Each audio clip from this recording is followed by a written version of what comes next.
59장 11절부터 18절까지 말씀을 중심으로 우리는 죄인입니다 라는 제목으로 같이 은혜를 나누기를 원합니다.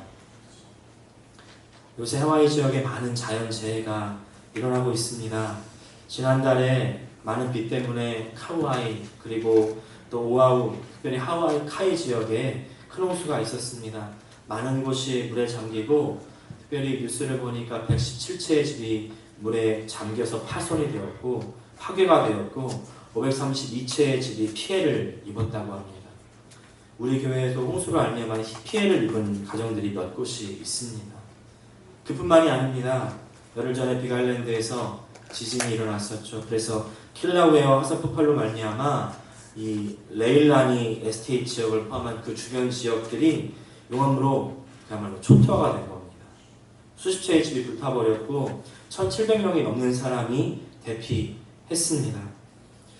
이런 엄청난 피해를 받은 사람들이 모든 것을 다 잃어버리게 되고 얼마나 그 마음이 좌절되고 얼마나 슬프겠습니까? 그래서 우리 교회가 이 사람들과 마음을 좀 같이 해서 기도해 주기를 원합니다. 우리가 어떻게 해서든지 분들을 좀 같이 도와주기를 원하는데요. 함께 기도하기를 원합니다. 근데 사실 이렇게 엄청난 일들이 일어나고 있었음에도 불구하고 저는 이런 일들이 일어나고 있다는 사실을 전혀 알지 못했습니다. 근데 지난주에 갑자기 사람들이 막 전화 오기 시작하는 거예요. 문자를 보내기 시작하는 거예요. 그제서야 알았습니다. 아, 하와이에 무슨 일이 생겼구나. 아마 문자와 전화를 받으신 분들 많이 있을 거예요. 자, 여기 보니까 제가 받은 문자들을 좀 올려놨는데 괜찮으니까 뭐 별일 없습니까? 그곳은 별일 없습니까? 이런 문자가 하나 오는 거예요. 그 중에 한 목사님이 제게 전화를 주시면서 하신 말씀이 제 마음에 들어와서 떠나지 않는 겁니다. 김 목사님 괜찮아요? 이렇게 말씀하시는데 그러면서 너무나 엄청난 일이 일어나서 깜짝 놀랐다. 그러면서 무서웠다. 지옥을 보는 것 같았다.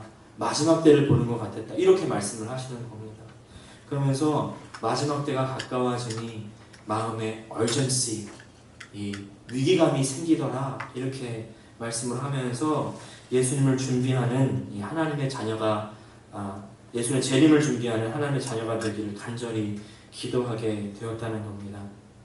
그러면서 마지막 때를 잘 준비하자, 같이 기도하자 이렇게 말씀하시는데 그 목사의 말씀이 허투루 들리지가 않는 거예요. 지금도 우리 주변에는 많은 그 마지막 날의 심판에 대한 하나님의 메시지가 들려오고 있습니다.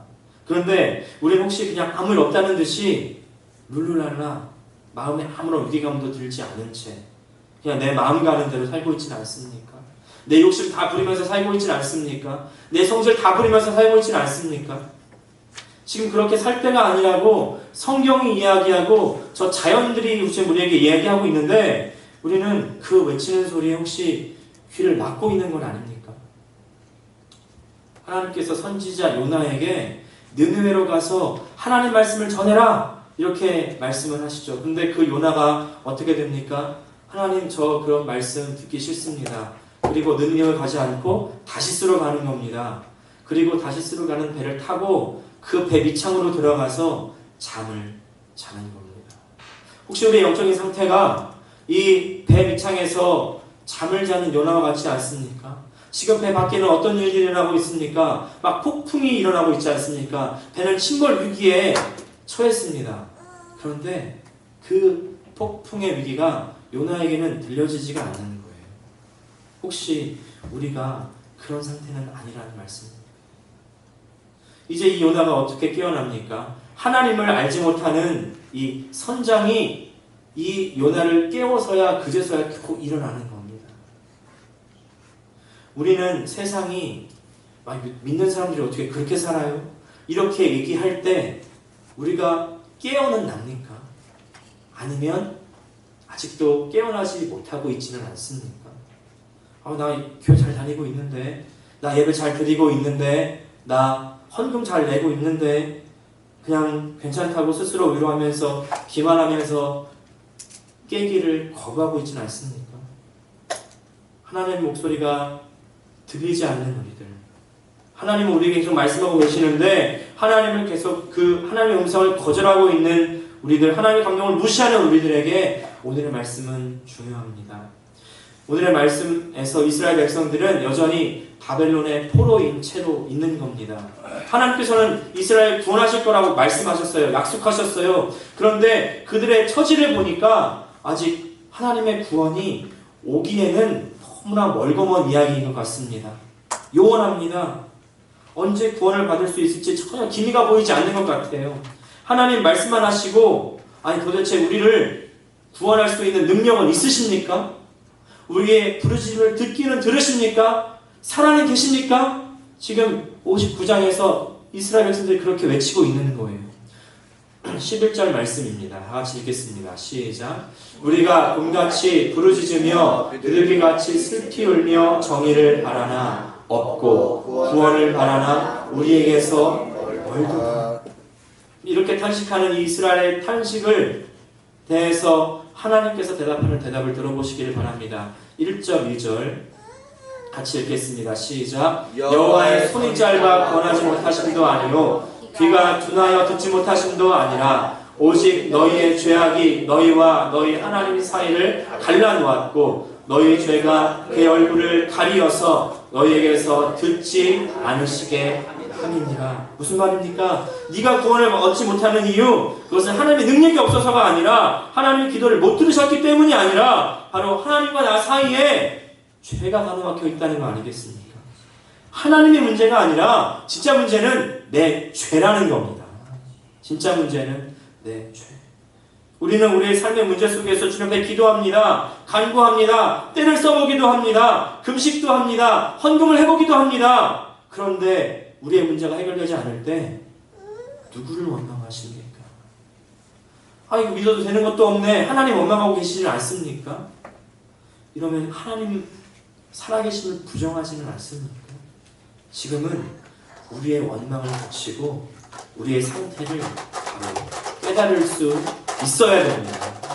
지금 저 화산 이 폭발해서 지금 그 주변이 다 불타고 모든 것이 다 파괴되고 멸망되어 있는 상태처럼 우리의 마음의 상태가 그렇게 파괴되어 가고 있는지 없는지 우리가 깨달아야 된다는 겁니다. 요나의 배처럼 내가 지금 침몰하고 있는지 아닌지를 우리가 점검해 봐야 된다는 겁니다.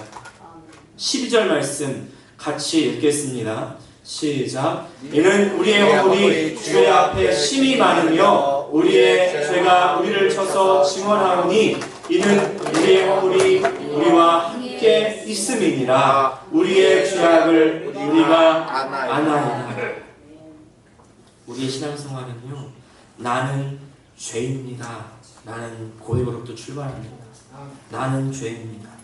그런데 우리가 이것은 인정이 되지만 만약에 누가 너 죄인이야 이러면 여기서 기분 나쁘시지 않을 분들 별로 없을 겁니다. 죄인이라는 말을 듣는다면 우리에게서 먼저 나오는 반응이 뭡니까? 내가 뭐 얼마나 잘못했어? 혹은 그 말은 너는 얼마나 잘났냐? 이런 반응 먼저 나오지 않습니까? 하지만 우리가 항상 기억해야 될 것은 죄로부터 자유로운 사람은 아무도 없다는 겁니다. 사도 요한은 요한일서 1장 8절에서 만약 우리가 스스로 죄 없다 하면은 스스로 속이는 자라고 이야기합니다. 진리가 우리 속에 있지 않다고 이야기합니다. 우리가 우리의 죄의 근원을 찾아서 저 아담까지 갈 것도 없습니다. 사람이 죄가 있다는 사실 우리가 그냥 고개가 끄덕여지지 않습니까? 이 사람이 모든 사람이 죄가 있다는 사실 어떻게 증명이 됩니까? 그 사실은 모든 사람이 죽는다는 것에서 알 수가 있는 거죠. 로마서 6장 23절에 죄의 삭은 사망이다. 그 모든 사람의 죽는 이유, 모든 사람이 죄인이기 때문입니다.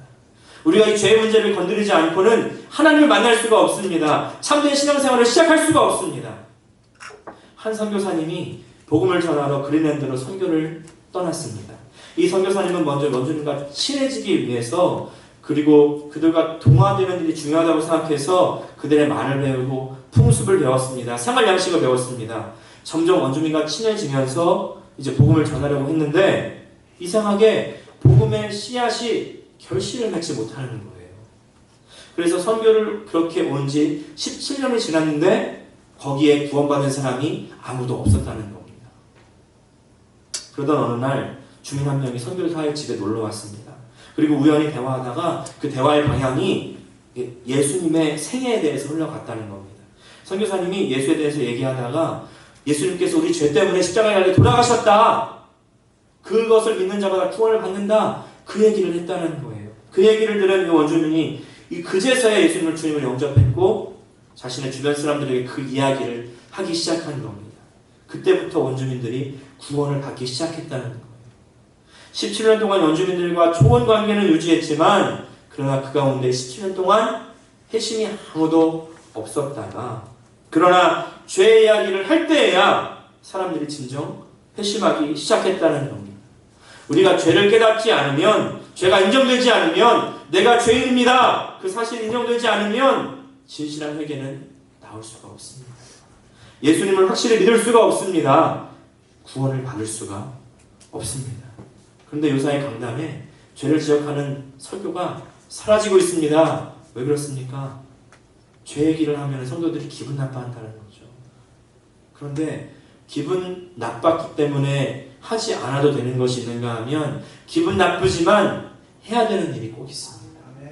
지난주에 제 딸이 이제 아이언 테스트, 철분 검사를 해야 돼가지고 병원에 피를 뽑으러 갔습니다. 네.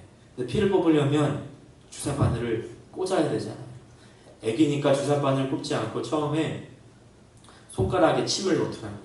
그래서 거기서 피를 짜내는 겁니다. 잘 나오지 않으니까 피를 짜니까 얼마나 아프겠습니까? 그런데 애가 아파서 울어도 온몸을 비틀면서 악을 써도 이 피가 나와야 되는 겁니다. 주사 바늘이 찔려야 되는 겁니다. 그래야 피를 뽑아서 검사를 할 수 있죠. 아프다고 힘들다고 피 뽑지 않으면 검사를 할 수가 없고 검사할 수 없으면 병을 알 수가 없고 병을 모르면 치료하지 못하는 겁니다.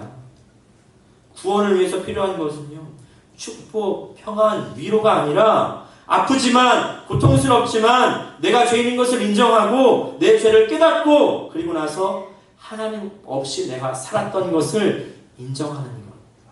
거기서부터 시작되는 겁니다. 그리고 나서 하나님 내가 잘못했습니다. 돌아오고 회개하는 것, 그것이 필요합니다. 그런데 여러분, 무엇을 회개하시겠습니까? 무엇을 회개하시겠습니까? 13절 말씀 같이 읽겠습니다. 13절 말씀입니다. 시작. 우리가 여호와를 배반하고 속였으며 우리 하나님을 따르는 데에서 돌이켜 포악과 폐역을 말하며 거짓말을 내 마음에 잉태하여 나으니.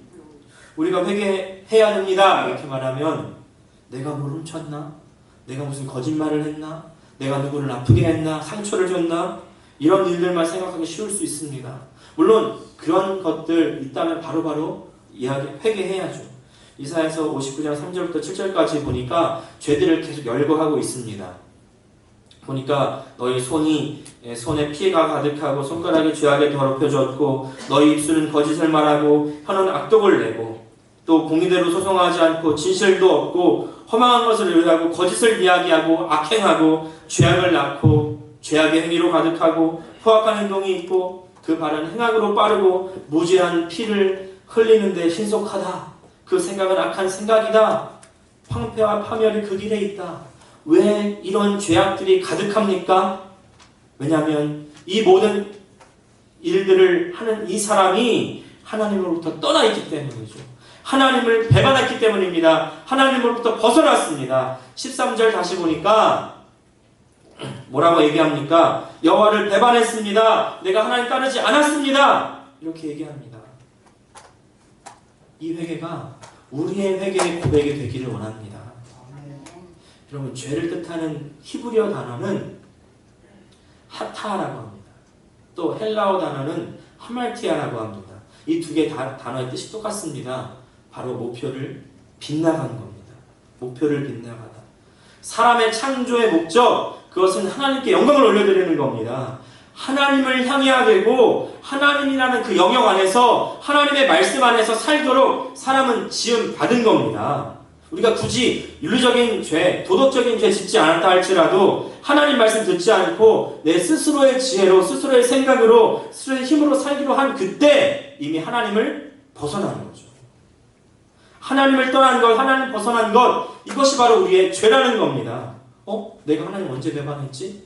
내가 하나님 언제 떠났지?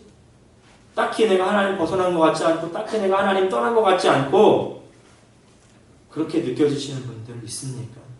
근데 우리가 적극적으로 하나님 찾지 않고 내가 내 삶 속에서 하나님을 적극적으로 개입시키지 않았다면, 하나님과 상관없는 삶을 살고 있다면, 내 힘과 지혜로 살아도 별로 불편함이 없다면 이것이 바로 죄악된 삶이라는 거죠. 회개라는 건요, 그냥 이 하나님 상태에서 벗어난 상태에서 돌아오라는 겁니다. 돌아와라. 메타노이아, 헬라어로 돌아오다는 겁니다. 방향을 바꾸는 겁니다. 회개는 그냥 잘못된 것을 뉘우치고 하나님 나 잘못했습니다. 내가 다시 이렇게 살면 안 되는데 그냥 후회에 그치는 것이 아니라 이제 그 죄악된 곳에서부터 돌이켜 나와서 다시는 그 죄를 행하지 않는 것, 방향을 완전히 바꾸어 버리는 겁니다. 성경에서 대표적인 회개하면 다윗의 회개를 들 수가 있습니다. 다윗의 회개는 시편 51편에 아주 절절하게 표현이 됩니다. 다윗이 시편 51편을 부르게 된 그 이유가 있는데, 바로 그 죄, 어떤 죄를 지었습니까? 부하의 아내를 탐했죠. 그래서 그 아내를 취하기 위해서 어떻게 했어요? 그 부하를 전쟁에 그냥 보내는 겁니다. 그리고 그 부하만 놔둔 채 다른 군사들을 다 물리는 겁니다. 전장에 혼자 남은 그 사람은 죽게 되죠. 그렇게 죽음으로 몰아낸 이후에 그 자신의 아내로 취합니다. 그리고 나서 아무 일도 없었다는 것처럼 룰루랄라 이렇게 사는 거죠. 그때 하나님께서 나단 선지자를 보내시는 겁니다. 나단이 다윗에게 나와서 이야기하죠. 왕이요, 지금 저 마을에 아주 못된 사람이 하나 있습니다. 무슨 일이냐? 얘기해봐라. 그랬더니 이제 99마리 가진 그 부자인 사람이 있는데, 이 사람이 이 가난한 양 한 마리밖에 없는 이 사람에게서 그 사람을 죽이고 양을 빼앗았습니다. 그래서 자기 양 100마리를 채웠습니다. 이 사람 어떻게 해야 될까요? 아니, 그런 못된 사람이 있어? 당장 그 사람 죽이고 뺏어와. 그 사람 누구야? 그랬더니 그때 나단 선지자가 하는 말이, 그놈이 네 놈이다. 그 못된 사람이 바로 다윗 왕 너라는 겁니다. 그런데 그때 다윗의 반응을 우리가 주목해야 됩니다. 나단의 죄를 지적할 때 그 지적을 하나님의 음성으로 받아들이는 겁니다. 그리고 바로 엎드립니다. 고백하는 것이, 내가 여호와께 죄를 범했습니다. 죄를 인정하는 그때 하나님의 은혜가 임하기 시작하는 것이죠. 그리고 이제 그때부터 하나님 앞에 온갖 회개를 다 하기 시작하는 겁니다. 제사를 드립니다. 송아지 제사도 드리고 또 양제사도 드리고 별의별 제사를 다 드리고 금식을 합니다. 기도를 합니다. 그런데 하나님이 받지 않으시는 거예요. 하나님께서 말씀하십니다. 제사 말고, 금식 말고, 그런 거 말고 다른 것을 내 앞에 가져오라는 겁니다. 다른 것. 어떤 것? 바로 상한 심령을 가져오라는 겁니다. 상한 마음을 가져오라는 겁니다. 무슨 뜻입니까? 내가 내 죄 때문에 죽게 된 그 마음, 고통스러운 그 마음, 죄 때문에 애절한 그 마음, 하나님을 만나지 못하는 그 안타까운 심령을 가지고 주님 앞에 나가라는 겁니다. 그것이 통회하는 심령입니다. 시편 51편 17절 말씀 같이 한번 읽겠습니다. 시작. 하나님께서 구하시는 제사는 상한 심령이라, 하나님이여 상하고 통회하는 마음을 주께서 멸시하지 아니하시리라. 우리의 회개가 이런 회개여야 됩니다. 내 죄 때문에 나는 마음이 상합니까? 나는 죽게 되었습니까? 나는 답답합니까? 안타깝습니까? 내 죄 때문에 내 마음이 못 살겠습니까? 우리의 마음이 죄 때문에 이렇게 돼야 된다는 것이죠. 그 마음 없다면 그 마음 달라고, 상한 마음, 통회하는 심령을 달라고 하나님께 구하셔야 됩니다. 그리고 나서 하나님께 다윗이 구하는 것을 보세요. 시편 51편 10절과 11절 말씀입니다. 하나님이여 내 속에 정한 마음을 창조하시고 내 안에 정직한 영을 새롭게 하소서. 나를 주 앞에서 쫓아내지 마시며 주의 성령을 내게서 거두지 마옵소서. 무슨 말입니까? 하나님으로부터 벗어났던 나, 하나님으로부터 멀리 떠났던 이 내가 다시 주님의 임재 앞으로 가기를 구하는 겁니다. 하나님 내 안에서 하나님 떠나셨으면 이제 하나님 다시 들어오시라는 겁니다. 다시 내 마음 가운데 들어오셔서 나를 다스리시고 나를 움직이시고 나에게 말씀하여 주시옵소서. 바로 이 상태가 하나님께서 처음 우리를 지으실 때 원하셨던 상태죠. 아담이 어땠습니까? 하나님께서 말씀하시는 대로 아담은 움직이는 겁니다. 행하는 겁니다. 살아가는 겁니다. 그런데 지금 우리는 하나님 말씀하시는 대로 살아갑니까? 우리가 이 상태를 회복해야 되는데 이 상태는 우리가 회복할 수 없습니다. 내가 회복할 수 없습니다. 하나님께서 회복시켜 주셔야 됩니다. 하나님께서 그런데 약속해 주시는 거죠. 우리를 구원시켜 주겠다고, 너를 회복시켜 주겠다고 하나님께서 약속해 주십니다. 16절 말씀 같이 읽겠습니다. 시작. 사람이 없음을 보시며 중재자가 없음을 이상히 여기셨으므로 자기 팔로 스스로 구원을 베푸시며 자기의 공의를 스스로 의지하사. 죄악으로 인해 압박받는 사람들을 구원할 사람이 없는 거예요. 이것을 중재할 사람이 없는 겁니다. 그래서 하나님께서 직접 두 팔 걷어붙이고 나서시는 거죠. 독생자들을 보내십니다. 십자가에 달려서 살찢고 피 흘리게 하시는 거예요. 이 죽음은 자기 자신을 위한 죽음이 아니라 바로 이 온 세상을 위한 죽음이었다는 겁니다. 사도 요한이 말하죠. 예수님 바로 볼 때 온 세상 죄를 지고 가는 하나님의 어린 양이로다.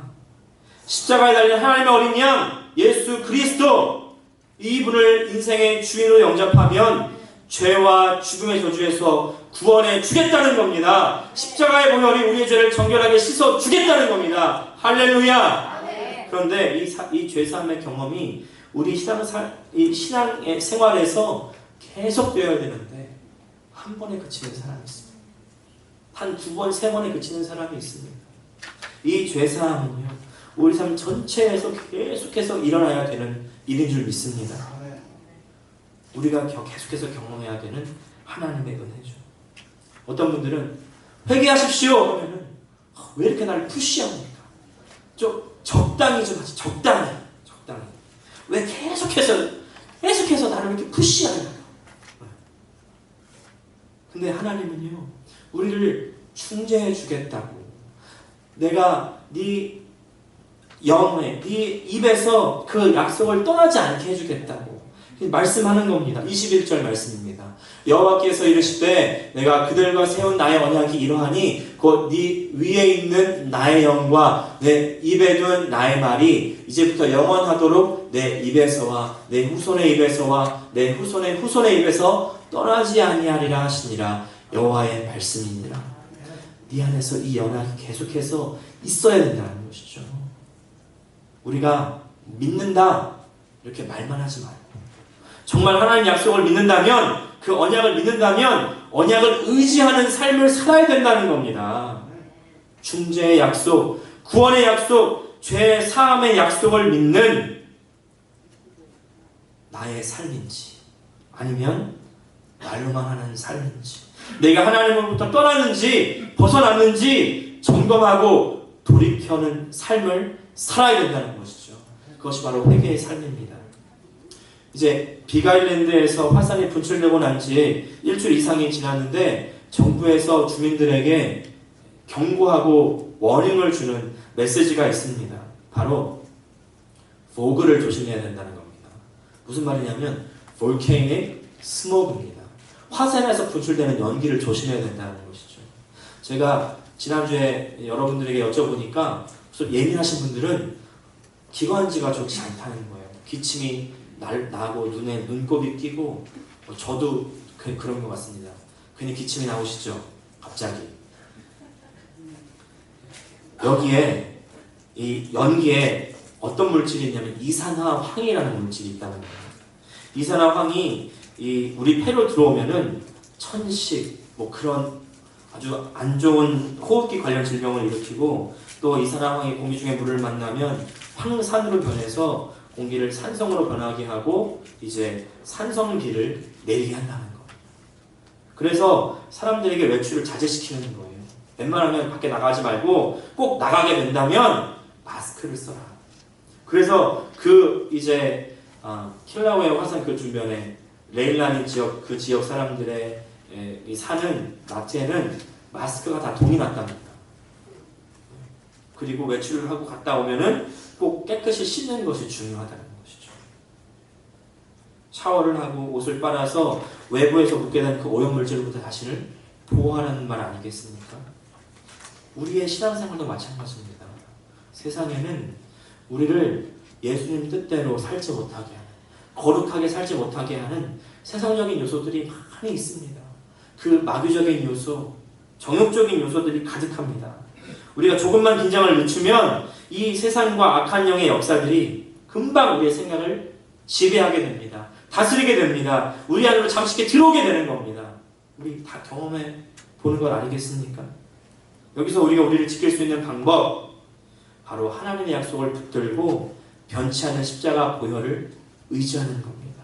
십자가를 놓치는 순간 우리는 실패할 수밖에 없습니다. 떨어지는 겁니다.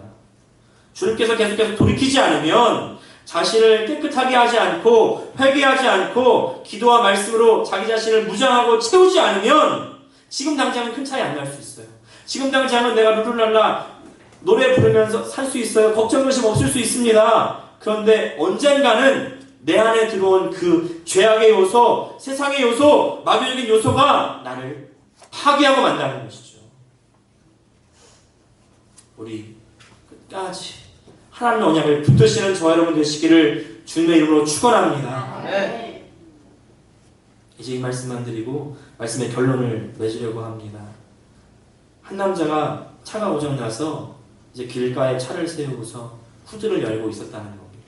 근데 그때 큰 리무진이 그 옆으로 차를 세우더라는 거예요. 이제 머리끝부터 발끝까지 명품으로 둘러 그 한 남자가 내리더니 이제 그 남자에게 다가가서 물어보는 겁니다. 도움이 필요하시냐고. 아, 필요합니다. 예. 그 살펴보더니 그러면 그 운전석에 앉아서 한번 좀 시동을 걸어보세요. 그리고 나서 그렇게 말한 후에 후드에 가서 뭔가 작업을 막 하는 겁니다. 지금 걸어보세요. 딱 걸었습니다. 바로 걸리는 겁니다. 어떻게 하신 거예요? 제가 얼마를 드리면 될까요? 그러니까 그가 대답하기를 돈 안 주셔도 됩니다. 차를 보니까 리무진도 타고 다니시고 굉장히 잘 사시는 것 같은데 어떻게 저를 도와주시려고 차를 길가에 세웠습니까? 또 차는 어떻게 그렇게 잘 아십니까? 그러니까 그 부자가 이렇게 대답하는 겁니다. 제 이름은 헨리 포드입니다. 당신의 타는 차를 만든 게 바로 접니다. 그런데 이 만든 목적대로 달리지 못하는 차를 보니까 제 마음이 안 좋았습니다. 내가 만든 차가 지금 길 위에서 쌩쌩 달려야 되는데 왜 차가 저렇게 서 있나? 안 좋은 마음에 차를 옆에 대고 차를 고쳐줬다는 겁니다. 하나님은 우리를 하나님의 뜻대로 살도록 하기 위해서 지으셨습니다. 그런데 하나님께서는 우리가 하나님의 뜻대로 살지 못하는 그 모습을 보시고 마음이 괴로우시다는 것이죠. 우리가 우리의 죄를 고백하고 우리가 죄인임을 인정하시기를 바랍니다. 나는 죄인입니다. 나는 죄인입니다. 그리고 나를 구원하신다는 그 하나님의 언약을 붙드시기를 바랍니다. 예전에 죄악된 모습을 회개하고, 무슨 말입니까? 돌이키고 그 방향을 바꾸고 하나님께 돌아와야 됩니다. 이 구원의 소식은 우리에게도 복된 소식이지만 하나님에게도 기쁜 일입니다. 우리가 기쁜 것보다 더 하나님을 기쁘시게 한다는 겁니다. 나의 죄를 인정하는 것, 그것이 바로 죄악을 이기는 출발점입니다. 회개의 시작입니다. 죄악을 이겨내시기를 바랍니다. 나를 정결하게 하시기를 바랍니다. 앞으로 전진하십시오. 죄와 악을 십자가의 보혈의 능력으로 대적하시기를 바랍니다. 예수의 이름으로 대적하시기를 바랍니다. 그러면 떠날 것입니다. 그러면 승리할 겁니다. 주님의 언약이 영원히 우리를 지키실 겁니다. 할렐루야. 기도하겠습니다. 오늘 이 시간 함께 한번 기도하실 때, 하나님, 내가 죄인입니다.